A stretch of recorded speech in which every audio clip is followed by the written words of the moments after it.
Hey team, I'm making a quick little video for you since it seemed like it was kind of necessary for the whole MCP part. Maybe just a quick reminder of the basics, well, some basic info. What is MCP? MCP is a protocol that actually allows LLMs like Claude to connect and interact with a set of APIs and therefore tools, knowing that, as you've seen, especially in one of our modules, we have the Hoox API that was already developed. We've pushed things a bit further with this whole MCP part, which allows you, once it's installed, as I explain in the resource, so feel free to use it once it's installed to be able to directly create your content from ChatGPT or here, Claude, and facilitate, or rather automate, all that creation work. Typically, if we go back to the case I'm presenting in the, how should I say, the Notion resource, well, here, once it's installed, you don't have much to do. It's really just quite simple prompting. So here, I made a prompt where I asked to create 5 different avatars holding the product in their hands. So I had, you can't see it here, but I added a photo of the product right here. So I went and got the jar here. This is the photo I used. And so I gave it a bit of the buyer persona, basically the representation of the avatars I wanted to create. So a woman between 35 and 45, fairly urban, athletic, wellness conscious. The context around this avatar. So a modern, chic apartment living room or Parisian style, dressed in yoga gear, either on an armchair or on a sofa. I also put the URL of the product to provide context for the request that follows. I want you to create 5 different UGC style scripts for 15-second ads. Use the script generation artifact. So that's an artifact I have on my end to make the script generation work easier. But then feel free to also give it some indications on the type of scripts you want to really emphasize the hook. And potentially we'll publish this artifact at some point so we can make sure you can use it as well. But again, typically, you can also create your own artifact by asking Claude or ChatGPT to create a script generator. For example, based on the entire module we've prepared for you on scripting and storytelling, and use those 2 resources to simply create a script generator from Claude or from ChatGPT. So once you have that, once we have the 5 scripts, I generate 1 video per avatar and you export it with VO3 fast. Here, you have to call it VO3 because that's how it's identified in the system. It's not identified as VO 3.1. And basically, the idea, what I was saying there, is basically 1 script in English, 1 avatar, 1 export with VO3. Tell me if you understood everything. So there, it allows you to validate, so to speak, the correct understanding of the script, which also allowed me to correct a problem. Basically, it was suggesting that I create 5 variations of an avatar it had identified, and actually on which I had done a test before, and so we were able to correct it. I was able to re-specify my request to then be able to, well, actually get to 5 creations from scratch. And what's also interesting is that it's going to be able to estimate the credit cost a bit, and especially at the end of your generations, well, tell you exactly how much you spent. And then, well, once it's started, you see that here, it launches everything. It scrapes the link URL to also be able to create the different scripts, contextualize those scripts. And so there on the little test with 5 pieces of content, well, it does all that on its own. Then it's going to create the avatars here. You'll see as the creation progresses in your Hoox space, if you go into the avatars, so you're going to have all those avatars being created directly. We see that I created a lot of them afterwards on directly. Well, I created 25 in total.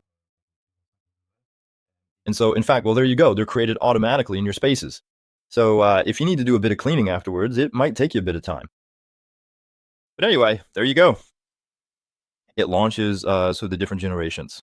So at that point in the prompt that you have at the very beginning, don't hesitate to say if you want B-rolls, if you want music, if you want subtitles on the content. That'll allow you to calibrate all that a bit. If you don't want it to watch the exports to avoid the credit costs related to the avatar generation, well, the avatar animation, don't hesitate to specify that in your prompt too. If you say, well, I want you to create a batch of 10 video creations for me, but really only the videos within Hoox, well, then don't hesitate to specify that you don't want an export. Really, everything you're able to do on Hoox today in a somewhat, let's say, manual way, you can do it now with Claude or ChatGPT. So once that's been done, so there I was more on the 5 avatars. I'm lost in my thing. Anyway, so it creates the whole thing, the scripts, the generations. I'd asked it to launch the exports, and so it puts all that in. It does. It parallelizes all the actions, which is cool because it allows you to go fast. And there at the end, it estimates the total cost based on what it knows. And so that also allows you to have, well, this feedback a bit on. So those were pieces of content about 15 seconds long. I have 5 of them. And with the avatar generations, it cost me roughly 133 credits. There we go. And then I asked it, well, I pushed the envelope a bit to see if it would work. And we went with 20 new videos instead.